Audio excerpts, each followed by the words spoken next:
and batteries, but my trunk stay ever ready. Assault and battery, if you scared, you never ready. Okay, this video is going to be about WrestleMania 31 and just comparing it to WrestleMania 32 a little bit.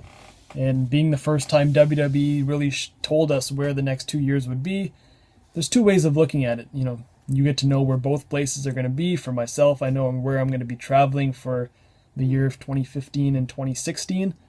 But on the other hand, I know that with WrestleMania being at Dallas Stadium, knowing that they can hold over 100,000 people in that building, can I really expect WrestleMania 31 to be any good at all? You know, it's like one of those things with WrestleMania 27 and WrestleMania 28.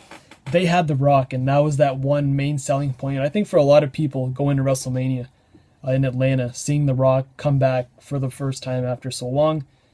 But that next night, you really knew why he was there. It was for the year after, you know.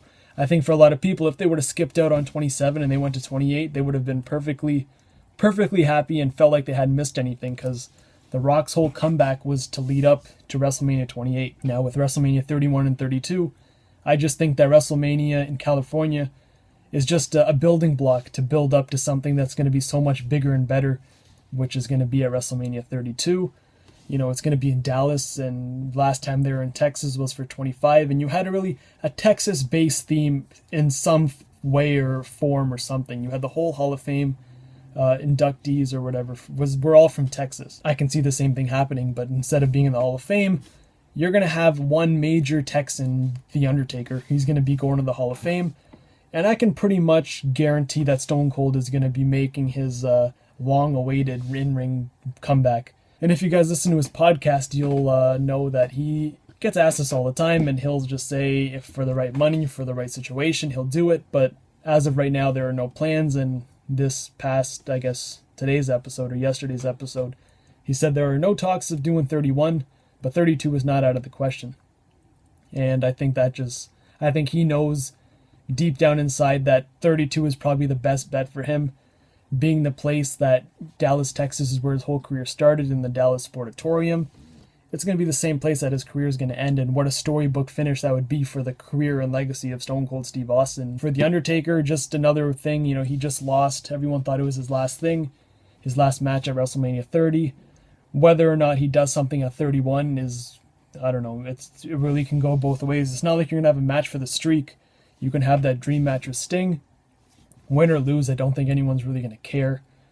But it's going to be the year he goes into the Hall of Fame where the name The Undertaker is just going to come back and really be a headline like he was when he was defending the streak every year. Well, that really begs the question, what's the point of going to California for a WrestleMania?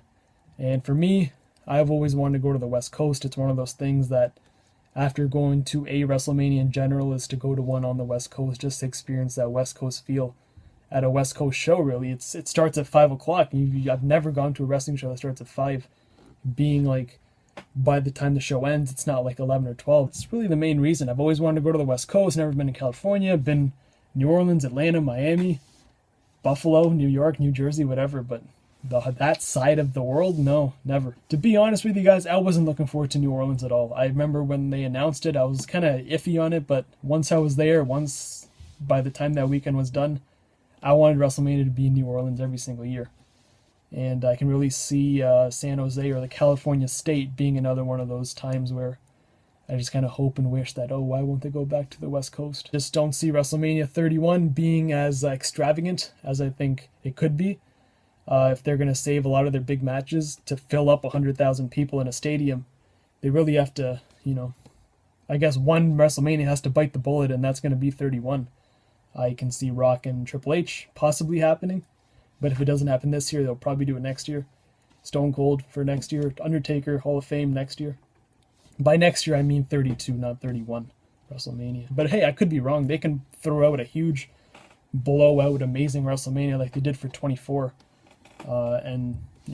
24 and 23 were both great. 25 was okay. The main event, I think everyone knows about. 26 was one of my favorites. 27, I don't know. It was my first one, so I'm kind of biased against that. And 28 was great. 29 was great. 30 was great. So I don't think there can be a bad WrestleMania, but there's been a lot of WrestleManias that could have been at a potential, like, out of this earth, out of this world, but it didn't really live up to that. That's pretty much what I'm trying to say, is I don't think WrestleMania 31 will live up to the potential that it could, because they are saving all their big guns for WrestleMania 32. Just my opinion, though. And I'll see you guys in the next video.